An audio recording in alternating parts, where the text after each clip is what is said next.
দ্রুতগতিতে এগিয়ে চলছে পটুয়াখালীর রপ্তানিমুখী প্রকল্প ইপিজেড-এর নির্মাণ কাজ। চলতি বছরে দৃশ্যমান হয়ে উঠবে এই রপ্তানি প্রক্রিয়াকরণ ইপিজেডটি এবং বিনিয়োগকারীদের মধ্যে দেওয়া হবে প্লট বরাদ্দ।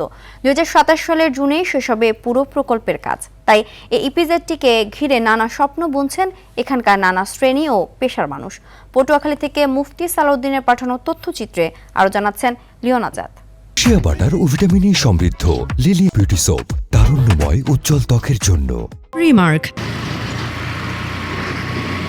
পটুয়াখালী জেলা শহর থেকে 8 কিলোমিটার দক্ষিণে সদর উপজেলার আউলিয়াপুর ইউনিয়নের পচাকোরালিয়া গ্রামে নির্মাণ হচ্ছে রপ্তানি প্রক্রিয়াকরণ প্রকল্প ইপিজেড। 1443 কোটি টাকা ব্যয়ে এ প্রকল্পটি 2023 সালে শুরু হয় এবং 2027 সালের জুনের মধ্যে শেষ হবার কথা রয়েছে। সেখানে রয়েছে আবাসন ভবন, 4 তলা একটি প্রাথমিক বিদ্যালয়, পুকুর, মসজিদ ও রাস্তাঘাট সহ নানা আধুনিক সুবিধা।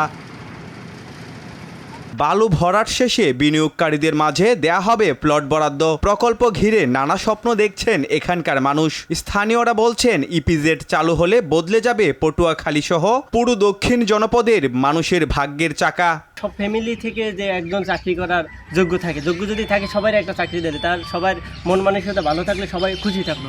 কর্মস্থলের জায়গা করে দেয়। আমরা এই সরকারের কাছে আমরা এই আপত্তি জানাই, কাজটা শেষ হয়ে যায় তাড়াতাড়ি, এই জন্য আমরা খুবই চালু করে কাজ করছি। দ্রুত পুনর্বাসনের জন্য নির্মিত আবাসনে 154টি পরিবার উঠতে পারবে বলে জানান এ প্রকল্প পরিচালক। 154টা পরিবার ছেলের ভিতরে তাদের পুনর্বাসনের জন্য আমরা যে বাড়িঘর করে দিচ্ছি, ওইখানে বাড়িঘরের কাজ প্রায় সমাপ্ত করতে আমাদের ব্রাঞ্চ রোড, মেন রোড সব কাজ দ্রুত গতিতে চলতেছে। একটি ঘর একজনকে।